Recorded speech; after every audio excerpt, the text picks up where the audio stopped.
তৃতীয় অধ্যায় শ্রী ভগবানের জন্ম রহস্য। হরে কৃষ্ণ কৃষ্ণ কৃষ্ণ হরে হরে, হরে রাম রাম রাম হরে হরে, হরে কৃষ্ণ কৃষ্ণ কৃষ্ণ হরে হরে, হরে রাম রাম রাম হরে হরে। সুত কহে শুনো হে যত মুনিগণ, অবতার লীলা কথা করিব বর্ণন। ইচ্ছা করি ভগবান সৃজিতে ধরণী, করেন পুরুষ রূপ ধারণ আপনি। একাদশেন্দ্রিয় যুক্ত পঞ্চমোহভূতময়, বিরাট পুরুষ দেহ ধরে দয়াময়। আদিকল্পে কারণ্যক্ষ সমুদ্র ভিতর, যোগ নিদ্রা বসেছিল পুরুষ পবর। যোগকালে পুরুষের নাভির মাঝারে, জন্মিলেন কমলিনী অপূর্ব আকারে। অতি অপরূপ সেই পদ্মের ভিতরে, পিতামহ বর্মায় আগে জন্ম লাভ করে। তথাপি সে পুরুষের নাহিক বিকার, শতগুণময় তিনি সত্যের আধার। ক্রমে বিশ্ব সৃজনেচ্ছা মনেতে উদিত, একে একে অঙ্গ তার হয় প্রকাশিত।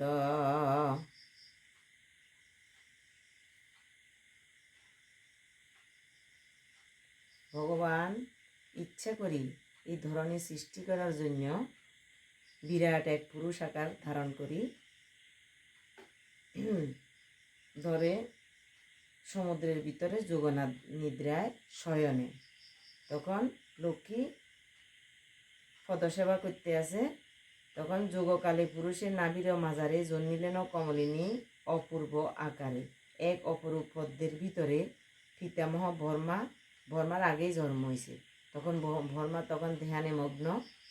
তখন চিন্তা করে, ধ্যান করতে দেখাতে পদ্মের ভিতরে, পদ্ম ফুলের ভিতরে একদম সূক্ষ্ম এক দৃষ্টিতে দেখাতে ভগবান নারায়ণ সেখানে সোয়াব অনন্তনাগে শয়নে লক্ষ্মী পদসেবা করতে আসে।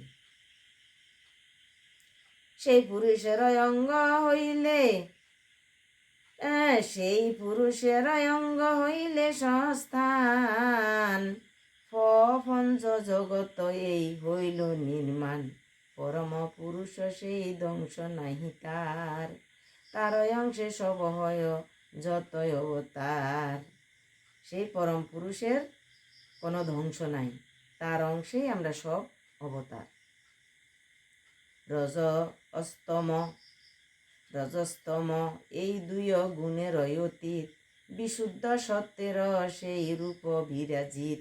সহস্র সহস্র কর শরণ নয়ন, সহস্র মুকুট শির সহস্রে শোভন। অতি অপরূপ জ্যোতি ময় সে আকার, যোগী শুদ্ধ হয়ে রূপ দেয়ানের মাজার। অপূর্ব সেই রূপ ছটা কহে যোগীগণ, বাসায় তাহার কথা না যায় বর্ণন। এত অপরূপ সুন্দর ভগবানের রূপ, ভাষা দিকনো এটা প্রকাশ করা যায় না। বাক্যে নাহি কথা যায় তার এক কণা, ত্রিভুবন মাঝে তার নামিলে তুলনা। মানে মুখের বাক্য দিয়ে বলি শেষ করা যায় না ভগবানের এত মহিমা, এত লীলা। ত্রিভুবনের মাঝে তার তুলনায় কিছু মিলে না, তার তুলনায় কিছু, ভগবানের তুলনায় কিছু হয় না। এই বিরাট মুক্তি হয় বীজ সবাকার, ইয়া হইতে জন্মলয় যত অবতার। এই বিরাট পুরুষ মুক্তি, এটা তুলে বিশ্বের সর্বজীবের সৃষ্টি। পশু পক্ষী আদি জীব দেবতা মানব, ইহারই অংশাংশ হইতে জন্মিয়াছে সব। ভগবান হয়েছে অংশ, আর আমরা হয়েছি ভগবানের অংশী। অংশেতুন আমরা অংশী। সমস্ত মানুষ, জীব, গাছপালা, পশু পাখি সমস্ত অংশে তো অংশী আমরা জন্মগ্রহণ হইয়াছে। প্রথমে ব্রাহ্মণ রূপে যার আগমন, সনত কুমার রূপে আবির্ভূত হন। প্রথম অবতার হয়েছে ব্রাহ্মণ রূপে প্রথম অবতার। সনকাদি সারি মুক্তি, প্রথমে ব্রাহ্মণ রূপে যার আগমন, সনত কুমার রূপে আবির্ভূত হন। সনকাদি সারি মুক্তি করিয়া গ্রহণ, সুকঠোর ব্রহ্মচর্য করে আচরণ। দ্বিতীয় ধারণ করি বরাহ আকার, জলমগ্ন ধরণীতে করে নয় উদ্ধার। দ্বিতীয় হইছে বরাহ তো শুকর অবতার। জলের মধ্যে ধরণী হয়েছে পৃথিবীরে তুলছে শুকরের মুখ দিয়ে পৃথিবীরে ধরণীরে উঁচের দিকে তুলছে, উদ্ধার করছে, উঁচের দিকে তুলি। তৃতীয় নারদ নামে ক্ষয়ে অবতার, জগতে বৈষ্ণবতন্ত্র করে ন প্রসার। তৃতীয় হয়েছে নারদ মুনি, জগতের মধ্যে বৈষ্ণবতন্ত্র প্রসার করছে। বৈষ্ণবের তন্ত্রে গুণে যত নরগণ, কর্মভোগে মুক্ত হয়েতে যে এই ভুবন। নরনারায়ণ রূপে চতুর্থ অবতারে, কুর্ম বাজ্যা গর্ভে জন্ম তপস্যাকারে। চতুর্থ হয়েছে নরনারায়ণ। নর তো মানুষ, নারায়ণের তো স্বয়ং ভগবান। নরনারায়ণ রূপে কুর্মভাজ্যার গর্ভে তপস্বী আকারে জন্মগ্রহণ করছে। পঞ্চমেতে সিদ্ধেশ্বর কপিল নামেতে অবতীর্ণ হইলেন এই পৃথিবীতে। আসুরী নামেতে এক আসিল ব্রাহ্মণ, সাংখ্য দত্ত তার কাছে করে ন বর্ণন।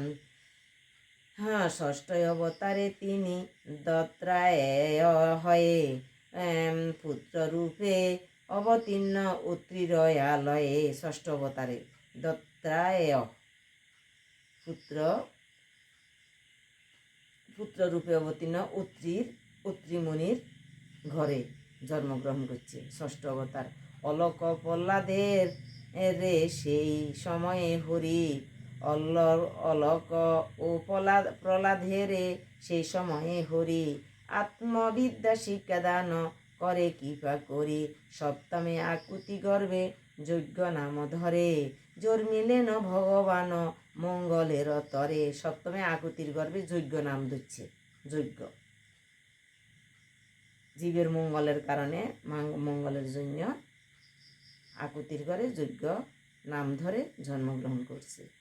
যম আদি দেবগণ এই অবতারে, জন্মিলেন তার গড়ে পুত্রের আকারে। মিলিত হইয়া সেই যজ্ঞ পুত্রগণ, স্বয়ম্ভুব মনন্তর করেন পালন। অগ্নিদ্রু পুত্রের ঘরে মেরুরয়ু ধরে, অষ্টমে শ্রী ভগবান জন্ম লাভ করে। ঋষভ নামটি হরি করিয়া ধারণ, পরমহংস আশ্রম করে এ প্রদর্শন। নবমেতে নারায়ণ পিতু নাম ধরি, ধরাধামে অবতীর্ণ হন দয়া করি। ঋষিদের প্রার্থনায় হরি সনাতন, মনোহর রাজদেহ করিলা ধারণ। অতএব পৃথিবীরে করিয়া দোহন, লাভ করে নানাবিধ ওষুধের রতন।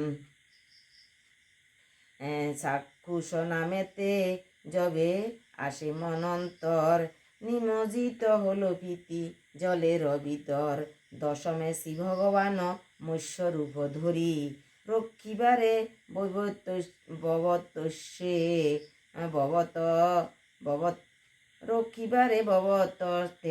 ভবতস্যে তাতে মোহিতরি। দশমেতে শ্রী ভগবান মৎস্যরূপ ধরি, রক্ষিবারে ভবতস্যে আনে মোহিতরি। দেবাসুর যবে করে সমুদ্র মন্থন, একাদশে ভগবান কূর্মরূপী হন। একাদশে কচ্ছপ রূপে জন্মধারণ করছে।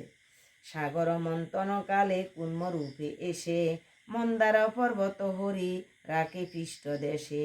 মন্দার পর্বতের কচ্ছপের পৃষ্ঠরূপে রাখছে মৎস্য অবতারে। ধনন্তরী রূপ হয় দ্বাদশ তাহার করিলা সাগর হইতে অমৃত উদ্ধার। ধনন্তরী ওজা একটা সর্পের নাম। এই ধনন্তরী ওজা দ্বাদশ অবতারে আইছে সাগরের তোন অমৃত উদ্ধার করার জন্য। ত্রয়োদশে ভগবান হরি সনাতন সুন্দরী মোহিনী রূপ করিয়া ধারণ। দৈত্যগণে মুগ্ধ করি আপন শোভায় সুদাপান করাইলেন যত দেবতায়। এই সমুদ্র মন্থন করি যখন মন্দার পর্বত আর ধনন্তরী ওঝা সর্প দেবতারা আর অসুরেরা সমুদ্র মন্থন করে যখন অমৃত উদ্ধার করছে, তখন অমৃত নিয়ে দেব আর অসুরের মধ্যে ঝগড়া। তখন শ্রীকৃষ্ণ মোহিনী রূপ ধারণ করি এই সুধা বিতরণ করছে দেবতার ঘরে। চতুর্দশে নরসিংহ রূপেতে প্রকাশ পূরণ করেন হরি প্রহ্লাদের আয়াস। হিরণ্যকশিপু ছিল অসুর প্রধান বিষ্ণুদেশী অহংকারী অতি বলবান। চতুর্থ অবতার হচ্ছে নরসিংহ অবতার। এই নরসিংহের ঘরে ভগবান ভক্ত প্রহ্লাদের জন্ম। মাদুর নির্মাণকারী সহজে যেমন একরা নামক তিন করে বিদারণ। হিরণ্যকশিপু দৈত্য উরুতে রাখিয়া তেমনি বিদন্ন হরি করে নখ দিয়া। বলির নিকট হইতে স্বর্গ পেতে ফিরে বামন রূপেতে পঞ্চ দশয় অবতারে। 15 অবতারে আছে বলির রূপ ধারণ করি একটা ছোট্ট এই ভালকের বেশ ধরি ভগবান জন্মগ্রহণ করছে।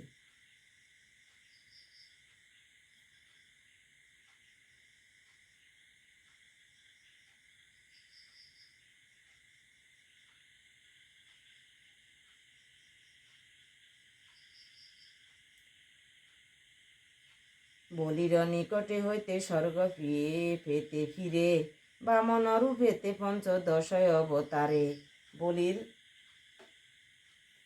তুন সম্পদ ফিরে নিয়ে লাই বামন অবতার হই ভগবান পুণ্ড অবতার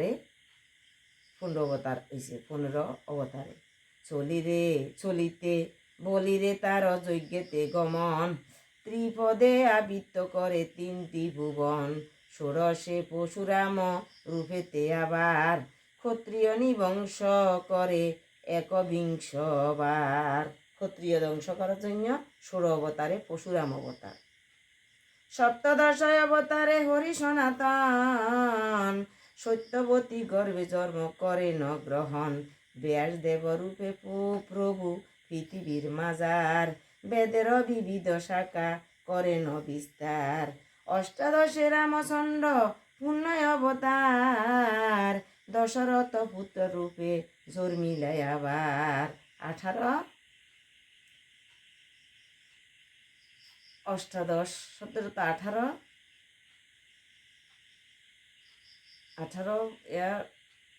18 অষ্টাদশে রামচন্দ্র পূর্ণ অবতার দশরথের পুত্ররূপে জন্মগ্রহণ করছে। সাগর বন্ধন আদি করি সম্পাদন রাক্ষস রাবণে তিনি করেন নিধন। রাক্ষস নিধন করছে সাগর বন্ধন করি রাক্ষস রাবণের তিনি করেন নিধন। রাবণের নিধন করার জন্য দশরথের ঘরে রাম অবতার।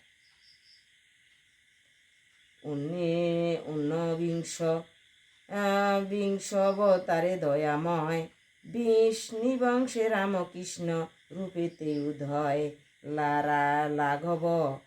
লাঘব করিতে এই ধরণীর ভার কৃষ্ণ বল রাম রূপে আবির্ভাব তার।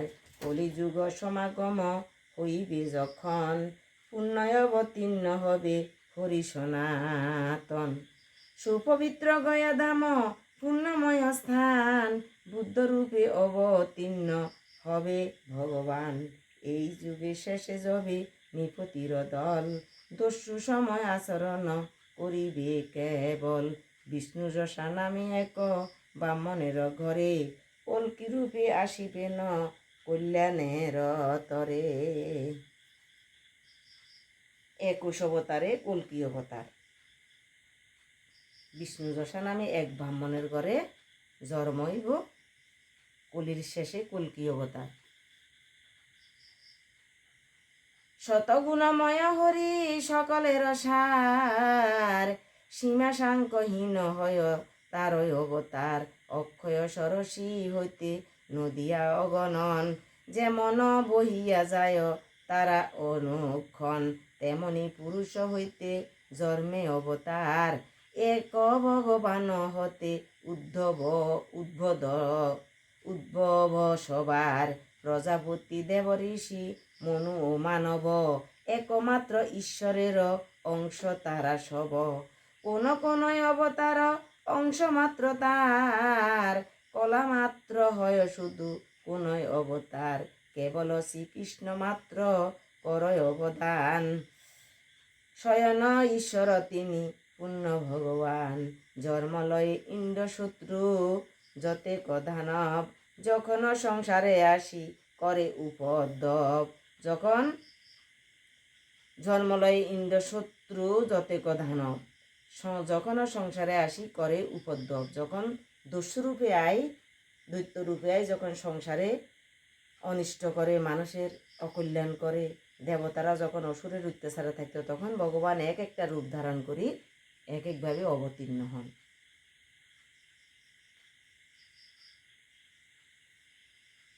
পীড়িত জীবগণে যুগে যুগে আসি হরি হয়ে অবতার, পীড়িত জীবগণে করে নয় উদ্ধার। দুষ্টের দমন করার লাগে আর ভগবান ভক্তের উদ্ধারের লাগে ভগবান বারবার অবতীর্ণ হন। যেই জন পবিত্রভাবে হয়ে এক মন, এই অবতার লীলা করেন কীর্তন।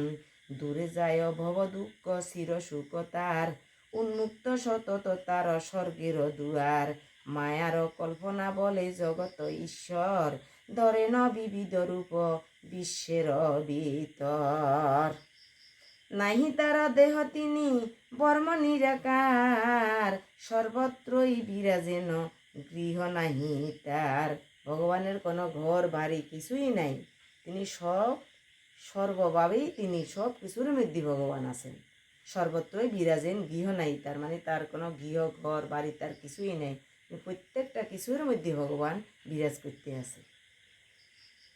ঈশাদ্য তাহারে প্রাণী হেরিবে নয়নে, মায়া মাত্র তার রূপ প্রকাশ ভুবনে। প্রত্যেকটা জীবের মধ্যে ভগবান বিরাজ করতে আছে মায়া রূপে।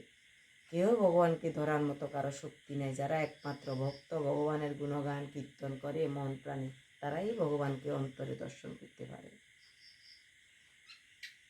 মেঘ হেরি ভাবি মহা মোরা দেখিনু আকাশ, উড়িন দুলিয়ে দুলিরে হেরি ভাবি যে বাতাস। ওগোম সেই রূপ জীবগণ ব্রহ্ম বেশ শ্রিয়, পরমাত্মারে তারা ভাবে দর্শনীয়। ওগো মোহ বসে বুদ্ধিহীন যত নরগণ, জীবাত্মায় স্থূল রূপে করেন চিন্তন। শুধুমাত্র তাই নয় বিমূঢ় মানব, লিঙ্গ দেহ বলি তারে চিন্তা করে সব। হরে কৃষ্ণ কৃষ্ণ কৃষ্ণ হরে হরে, হরে রাম রাম রাম হরে হরে। অভক্ত শরীর উহা নাহি কয়াকার, তথাপি তাহারে কেবা করে অঙ্গীকার। গো সূক্ষ্ম দেহ যদি কবু নাহি তার মানা, সূক্ষ্ম দেহ যদি কবু নাহি যায় মানা, পুণ্য জন্ম কি রূপেতে যাবে তবে জানা। নিগুণ চিন্ময় হরি হন নিরাকার, সর্বভূতে আত্মারূপে উদয় যাহার। ওগো জ্ঞান চক্ষু বিনা জীব বহু চেষ্টা করি, নাই পারে দেখিবারে সুখ্যাতীত হরি। সব কিছুর মধ্যে ভগবান বিরাজ করতে আছে। ভগবানকে দেখার মতো কারো শক্তি নাই। যার জ্ঞান চক্ষু উদয় হয়েছে ভগবানের কৃপায়, হরির নামের কৃপায়, ভক্তের কৃপায়, গীতা গ্রন্থ পাঠের কৃপায়, যার অন্তর শুদ্ধ, আত্মা শুদ্ধ, চিত্ত শুদ্ধ, তারাই ভগবানকে দেখিতে পায়। আমার মতো অধমে ভগবানকে দেখার মতো কোনো শক্তি নেই। যদ্যপি তপসিগণ হেন বুঝি মনে, নিরাকার হরি তবে বলেন কে মনে, করিব মীমাংসা তার করিয়া যতন, চিরচিত্ত হয়ে সবে করহ শ্রবণ, স্থূলয় অবতার রূপ সংসারে প্রকাশ, সূক্ষ্ম রূপ আছে তার নাহিক বিনাশ। ভগবানের কোনো বিনাশ নাই। স্থির চিত্তে যে ভগবানের স্মরণ করে, এক মন এক ধনে যে ভগবানকে অন্তরে স্মরণ করে, ধ্যান করে, সেই ভগবানকে দেখিতে পায়। এটা সুখদেবে মুনি ঋষির করে বুঝাইতেছে, এমনকি আমাদেরকেও এগুলো বুঝাইতে আছে। চক্ষু কর্ণ হস্তপদ নাহি কিছু তার, ইন্দ্রিয়ের গ্রাহ্য নহে নাহি কয়াকার, অস্তিত্ব তাহার বেদে করয়ে প্রমাণ, সৃষ্টিকর্তা বিনা জীবে কিবা দেয় পান, অজ্ঞান হইবে দূর যবে জ্ঞান বলে, স্থূল সূক্ষ্ম একমাত্র বুঝিবে সকলে, ভক্তি বসে যবে হয় শুদ্ধ চিত্ত মন, দূরে যায় রোগ শোক আদি অগণন, তখন পরম তত্ত্ব উদয় অন্তরে, ভাবে সর্ব বর্মময় সংসার ভিতরে। যদি এক মন এক ধ্যানে ভগবানের স্মরণ করি, সবার মধ্যে থেকে যদি আমরা ভগবানকে দেখি, যদি মনে করি যত জীব তত শিব, প্রত্যেকটা মানুষের মধ্যে ভগবান আছে, যদি বিশ্বাস, তখনই ভগবান কোনো কোনো রূপ, যেই রূপে ভগবানকে স্মরণ করে সেই রূপেই ভগবান তাকে দর্শন দেয়। কেউ গুরু রূপে স্মরণ করে, কেউ রাধারানীর ভাবে বিভোরই স্মরণ করে, কেউ দেবতার পূজা করে দেবতাভাবে স্মরণ করে। যেভাবে ভগবানকে স্মরণ করে, ভগবান সেভাবেই তাকে দেখা দেয়। ভগবানের কোনো রং রূপ কিছুই নাই, ভগবানের কোনো ঘর বাড়ি কিছু নেই। যেভাবে ভগবানকে অন্তরে স্মরণ করে, যেভাবে ভগবানকে আত্মার মধ্যে দেখে, সেভাবেই ভগবান তার লোকে সেভাবেই দেখা দেয়। যতদিন জীব রয়ে মায়াতে মোহিত, ততদিন জ্ঞান নাই হয় প্রকাশিত। যতদিন জীব রয়ে মায়াতে মোহিত, ততদিন জ্ঞান নাই হয় প্রকাশিত। যতদিন আমরা মায়া মোহে মোহিত আছি, ভূতের মায়া, ঝির মায়া, সংসারের মায়া, স্বামীর মায়া, এইগুলা মায়া মোহিত যতদিন থাকবো, ততদিন ভগবানকে চিনা বহু কষ্ট। যখন এই মায়াগুলা ত্যাগ করি, ভগবানের পথে আমরা মন জ্ঞান দিমু, ভগবানের কথা সবসময় স্মরণ করবো, ধ্যান করবো, ভগবানের কীর্তন করবো, তখন ভগবানকে দেখা যায়, বোঝা যায়, আত্মার মধ্যে ভগবানকে অনুভব করা যায়। কর্মাদির বলে জ্ঞান হইলে উদিত, উপাধিবিহীন বর্মে হয় সে বিদিত। কর্মজন্ম নাই তার বর্ম সনাতন, কল্পনাই তার রূপ কহে জ্ঞানীগণ। অবিদ্যা সংসর্গে জন্ম করিয়া গ্রহণ, কর্ম করে ভগবান শুন মুনিগণ। যদিও জন্ম লাভ করে পরমেশ, তথাপিও জীব হতে অনেক বিশেষ। সৃজন পালন ধ্বংস করি অনিবার, তথাপি নিলিপ্ত তিনি সদা নির্বিকার। তর্ক আলোচনা করি যত মূঢ়জন, না বুঝিতে পারে তার লীলা প্রয়োজন। তর্কে ভগবান অনেক দূর। তর্ক না করে যদি যুক্তির মধ্যে থাকি, যদি প্রত্যেক কিছুর মধ্যে ভগবান, প্রত্যেক মানুষের মধ্যে ভগবান, প্রত্যেক পশু পাখির মধ্যে ভগবান, যদি আমরা এটা যদি ভাবি, এটা যদি আমরা মনে করি, প্রত্যেক মানুষকে আপন মনে করি, তখন ভগবানকে খুঁজি পাওয়া যায়। আর যদি আমরা ভেদাভেদ করি, এ অমুকের বা ভারীর মানুষ, কে আমরা নিজের মানুষ নিই, পর মনে করি, তখন ভগবানকে চেনা জানা। যতক্ষণ সবার মধ্যে আপনত্ব আনবো, তখন কি ভগবানকে দেখা যায়, বোঝা যায়, ভগবানকে চেনা যায়। এলাকা তর্ক আলোচনা করি যত মূঢ়জন, না বুঝিতে পারে তার লীলা প্রয়োজন। নটরাজ হরি নটরাজ শ্রীহরির নাট্য লীলা যত, কারণ তাহার মন বাক্যের উদিত, না বুঝে রহস্য লীলা বুদ্ধি দর্বে নর। শ্রীহরির নাম রূপ জল্প নে তৎপর, বিমূঢ় মানব যত আছে ধরাতলে, কেমনে মহিমা তার বুঝিবে সকলে। যিনি পাদ পদ্ম তার করেন ভজনা, কিছু নাহি কিছু জানি পারে পারে সেই ভক্তজনা। যারা ভগবানের পাদপদ্ম সেবা করে, যারা ভগবানের কথা আলাপ আলোচনা করে, যারা ভগবানের কথা সবসময় চিন্তা করে, তারাই ভগবানের ভাব বুঝতে পারে। যারা ভগবানের চিন্তা করে না, যারা ভগবানের কোনো কথা শুনে না, যারা ভগবানের কথায় অবিশ্বাস করে, ভগবানের নামে অবিশ্বাস করে, তারা কোনোদিন ভগবানকে পায় না। ধন্য ধন্য ঋষিগণ অতি শুদ্ধমতি, অবিচল তোমাদের ভক্তি কৃষ্ণপতি। তখন সুখদেবে কইতে আছে, তোমরা একদম ধন্য, তোমরা খুব মনোযোগ দিয়ে ভগবানের কথা শুনতে আসো, তোমরা খুব অবিচল তোমাদের ভক্তি কৃষ্ণের প্রতি। নারায়ণে এই রূপ ভক্তি আছে যার, এই ভব যন্ত্রণা ভোগ করে না সে আর। যে ভগবানের প্রতি, যে নারায়ণ প্রতি এভাবে অচলভাবে ভক্তি দেয়, একদম বিশ্বাস করে, একদম বিশ্বাসের সহিত কথাগুলো শুনে ভগবানের গুণগান কীর্তন করে, তারাই এই ভব যন্ত্রণাতুন মুক্ত হয়। সেই হরি গুণ কথা জিজ্ঞাসিলা সবে, সুখ লাগি বেশ তাহা প্রকাশিলা ভবে। যাবতীয় ইতিহাস পুরাণ রতন, সকলের সার ইতে আছে বিচরণ। নিখিলের বেদ তুল্য স্তবয়ান সার, মঙ্গল কারণ গ্রন্থ ভুবনে প্রসার। ব্যাসদেব এই গ্রন্থ করিয়া রচন, নিজ পুত্রে শুকদেবে করে উদ্যাপন। শরীর চরিত্র কথা বিস্তারে বর্ণিত, শুনিলে মোহিত হয় মানবের চিত্ত। পরীক্ষিত নামে রাজা পাণ্ডু চূড়ামণি, ঋষি সাপে আয়ুহীন হইলেন যখনি।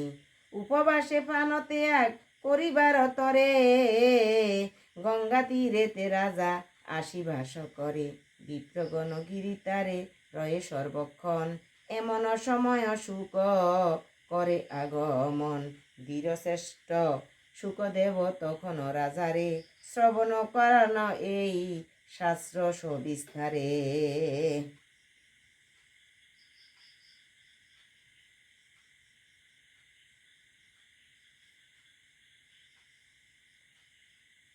পাণ্ডু বংশধর অভিমন্যুর পুত পরীক্ষিত রাজা। পরীক্ষিত রাজা বর্মসাপে যখন হচ্ছে তার 7 দিনের মধ্যে তাকে বর্মসাপ তার দুঃখকে ধ্বংস করবে, তখন পরীক্ষিত রাজা সংসার ছাড়ি তখন নদীর কূলে যাই বসছে ভাগবত শ্রবণালয়। ঋষির গড়ে ঘিরি বসছে। তখন এই সময় সুখদেব গোস্বামী আসি, তখন এই পরীক্ষিত রাজারে এই ভাগবত শ্রবণ করাইছে।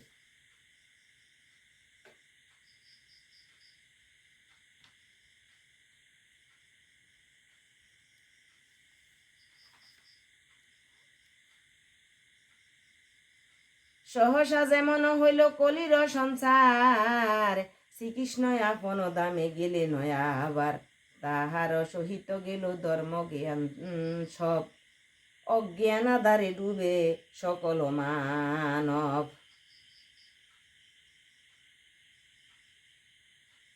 সেই ঘোর অন্ধকার করিবারে নাশ, ভাগবত ভাস্করের হইল প্রকাশ।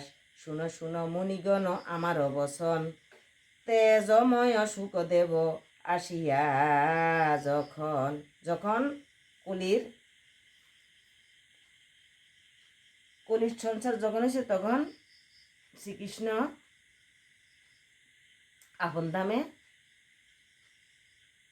চলে গেছে। তখন আর জীবের এই কলির জীবের অল্প আয়ু, কলির জীবের উদ্ধারালয়, তখন এই সুখদেব গোস্বামী এই ভাগবত শ্রবণ করে কলির জীবের উদ্ধার করছে। এমনকি পরীক্ষিত রাজারে ভাগবত শ্রবণ করায় উদ্ধারের জন্য ভাগবত শ্রবণ করাইছে। ভাগবত সারকতা নিপ আছে কহে, শুনিয়াছিলাম আমি তার অনুগ্রহে। কহিব সে ভাগবত শুন দিয়া মন, সুখমুখে যথায় আমি করেছি শ্রবণ। শুভদয়ন্তরে রাখি হরিপদ সার, রচিল এই ভাগবত সুধারয়াদার। যে পড়িবে যে শুনিবে এই হরি কথা, ভব দুঃখ হবে দূর তাহার সর্বতা। এটি শ্রী ভগবানের জন্ম রহস্য কথা।